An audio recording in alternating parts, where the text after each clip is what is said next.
Assalamualaikum warahmatullahi wabarakatuh. Bismillahirrahmanirrahim. Alhamdulillahirrahmanirrahim. Allahumma shalli ala sayyidina Muhammad wa ala ali sayyidina Muhammad. Pada pertemuan kali ini kita akan melanjutkan pembahasan tentang lembaga yang diawasi oleh OJK dari lembaga jasa keuangan non-bank. Kalau kemarin kita sudah membahas tentang lembaga jasa keuangan non-bank, bagiannya yang pertama adalah pasar modal. Yang hari ini akan kita bahas itu adalah perasuransian. Nah, kalau perasuransian itu yang biasa kita lakukan ketika kita mau mendapatkan jaminan di masa depan. Nah, di sini ada beberapa jenis asuransi yang diberikan perusahaan asuransi kepada nasabah. Yang pertama ada asuransi kesehatan. Nah, jadi nanti jika misalkan khawatir di masa depan sakit, maka kita bisa saja membuka yang namanya asuransi kesehatan supaya dari sekarang sudah punya anggaran dana ketika misalkan sakit. Nah, jadi asuransi kesehatan yaitu jenis asuransi yang memberikan pertanggungan untuk masalah kesehatan yang diakibatkan oleh kecelakaan atau penyakit. Nah, jadi kan kalau misalnya kita ikut asuransi, untuk biayanya nanti akan ditanggung sama perusahaan asuransi. Terus yang kedua, asuransi jiwa. Nah, yaitu jenis asuransi yang memberikan pertanggungan atas kematian seorang nasabah yang memiliki nilai keuangan. Nah, jadi kalau misalnya seseorang itu ikut menjadi peserta asuransi jiwa, maka ketika ia meninggal misalkan, ia akan mendapatkan dana dari pihak perusahaan asuransinya. Yang ketiga, ada asuransi pendidikan. Nah, yaitu asuransi yang memberikan jaminan pendidikan kepada pihak tertanggung. Yang keempat, ada asuransi bisnis. Nah, yaitu asuransi yang memberikan jaminan kepada perusahaan apabila terjadi risiko yang menyebabkan kerugian. Ini biasa yang dilakukan sama para pengusaha, misalkan. Nah, jadi kalau misalnya bisnisnya nih dikhawatirkan misalnya akan mengalami kerugian yang masa akan datang, lebih baik perusahaannya didaftarkan ke asuransi bisnis. Yang kelima, ada asuransi kepemilikan rumah dan properti.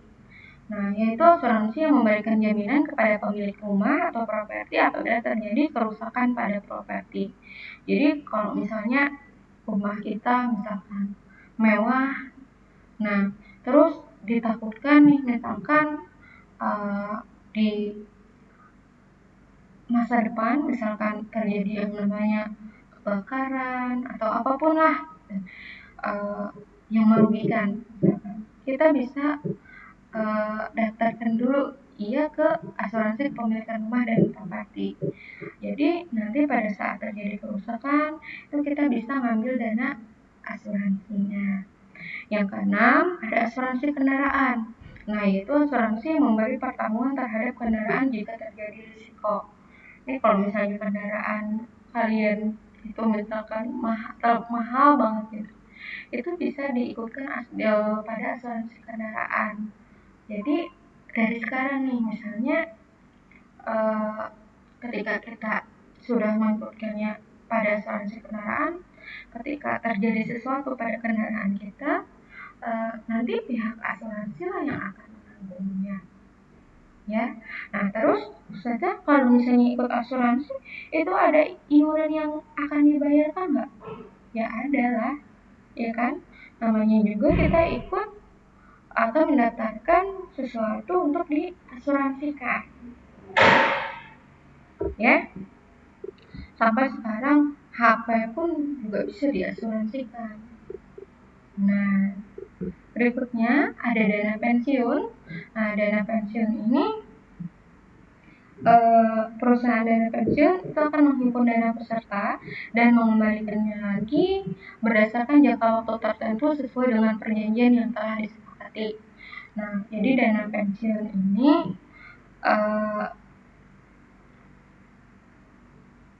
bisa kita misalnya nih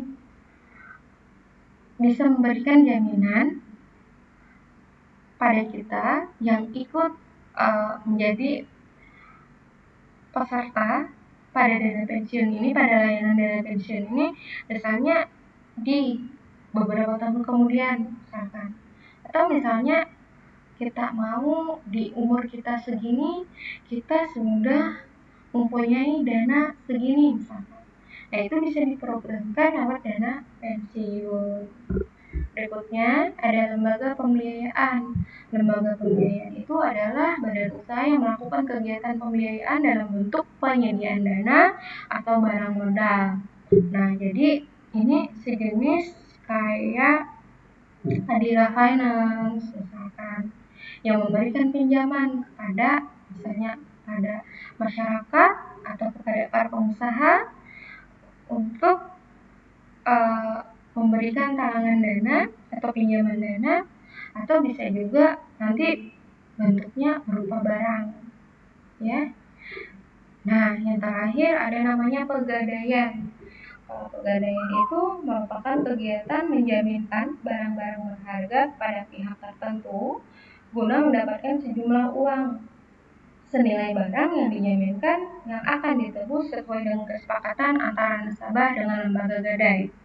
Nah, jadi perusahaan pegadaian itu merupakan tempat yang dimana ketika kita mau minjam dana itu harus ada sesuatu dulu yang kita serahkan untuk digadaikan.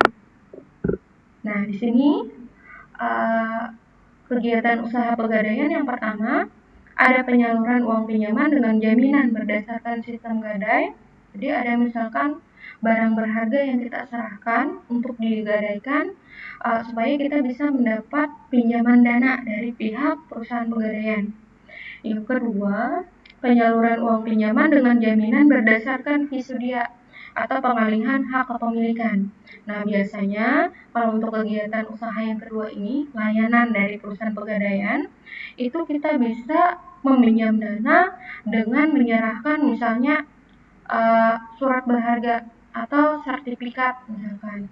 Bisa BPKB motor, mobil misalkan, atau sertifikat rumah misalkan. Nah, yang ketiga ada pelayanan jasa titipan barang berharga. Nah, jadi selain untuk meminjam dana di perusahaan pegadaian ini, juga kita bisa menitipkan barang berharga kita. Misalkan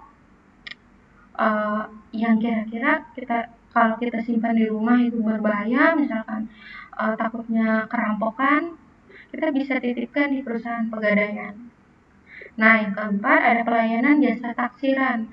Kalau pelayanan jasa taksiran ini layanan pegadaian yang bisa memperkirakan misalkan barang yang kita punya itu di masa akan datang misalkan akan bernilai seberapa misalkan.